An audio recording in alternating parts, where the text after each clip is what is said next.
Hello and welcome to Liam's Lyceum. I'm your host, Liam, aka Himvar, and today I have another tag for you.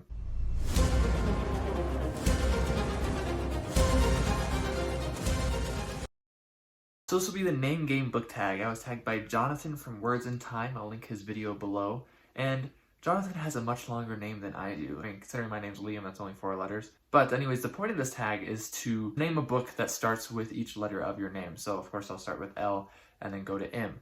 Now, since my name is super short, and Jonathan did suggest maybe including Lyceum in there, I decided not to and just do double for each one for Liam. And so I'll list 8 books here. I'll just describe a little bit about them. And they are all books I've read before, though I did not get them out, so they're not sitting on my desk here like I sometimes do, but honestly, I don't even do that half the time. Anyways, for L, the first one I have is The Lost Library of Cormanther, which is by Mel Odom, I believe. This is a Forgotten Realms novel. It's the first book in the Lost Empires, which is a loosely connected series. You don't actually, you read the first book and you don't have to read any of the ones after that. You could skip the first book and read the second book. There's no relation besides a sort of common theme of a Lost Empire. Now, this first one, The Lost Library of Cormanther, is basically fantasy Indiana Jones. Now, if that sounds interesting to you, then I would recommend this book. I mean, it's not like fantastic or anything like that, but it is about an adventurer who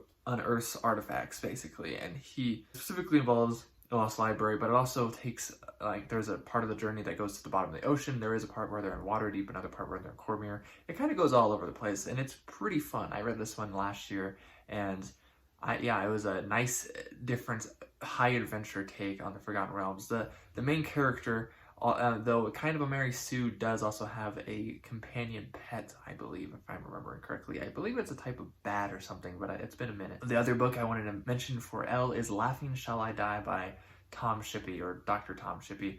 And he is a scholar mostly known for his Tolkien scholarship, but he basically does everything Tolkien did.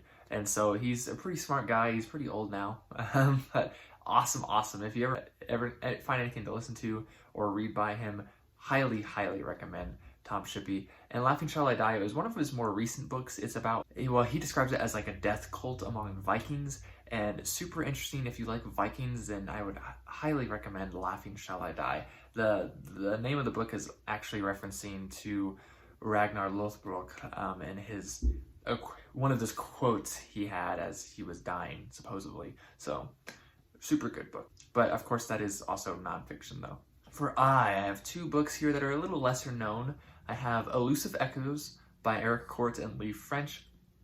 I believe this is book 4 of the Greatest Sin series by those authors. I believe there are 6 books out as of now. The series follows Agents of the Fallen, and the Fallen is the first book of the series, and they are people who have died and have been resurrected, and as part of their resurrection deal, they need to work for this organization until they complete their job and they can go on to living their lives.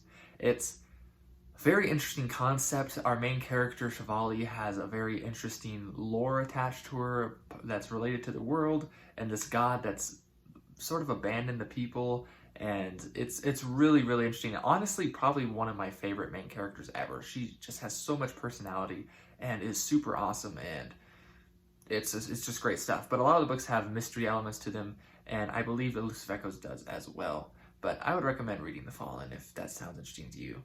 Also for I have The Integral Trees by Larry Niven. Now, I read this book early this year. This is the first of his State novels. There's a second one that I believe is sort of a sequel to The Integral Trees. I'm not exactly sure. I haven't read it. Don't know if I ever will, because I did not actually really enjoy The Integral Trees. If you're a big sci-fi fan, especially classic sci-fi, you may enjoy this one more, but I felt his character work was awful in this book, and I just wouldn't recommend it. I would recommend something like Ringworld by Larry Niven, of course, but I don't think I could recommend Integral Trees.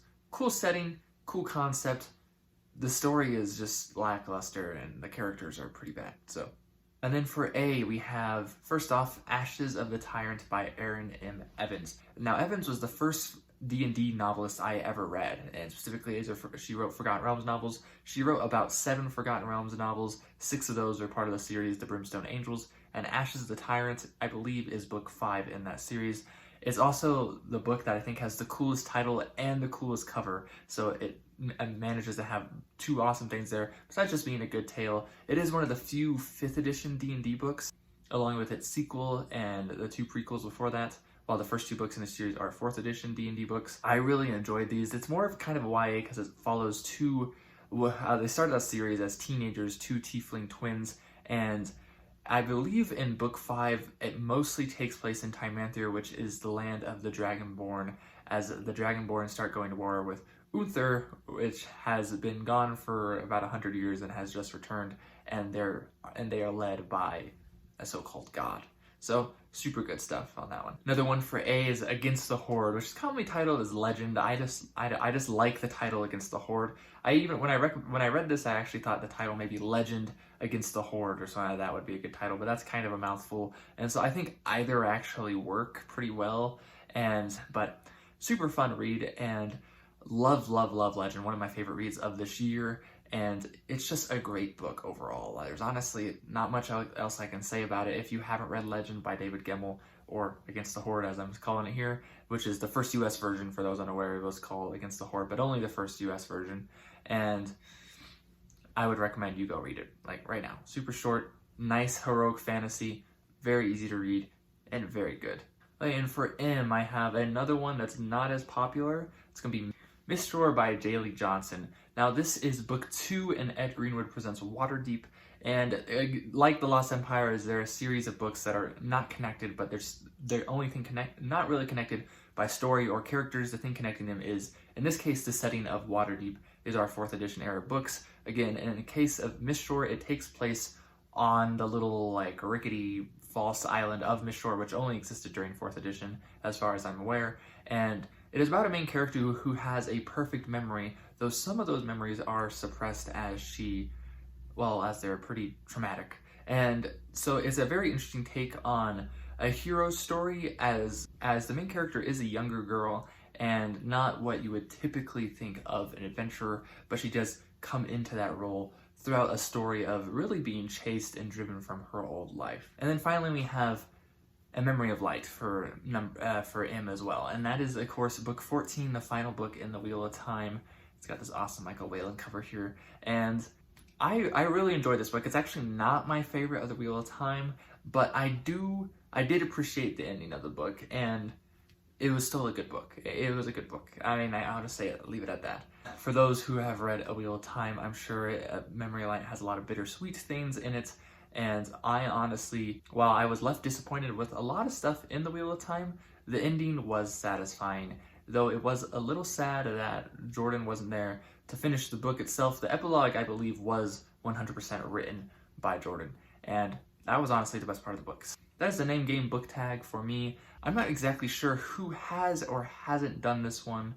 And so I'm going to tag a few people. I'm going to go with Amanda from Strange Mentality Paper, and then David Wiley from David Wiley. Those will be my only 2 tags, I guess, for this time around. Anyways, if you've already done it, just ignore this, of course, but if you haven't done it, you've been tagged, and you can also ignore that too if you want. Anyways, then Liam with Liam's Lyceum. I'll catch you next time.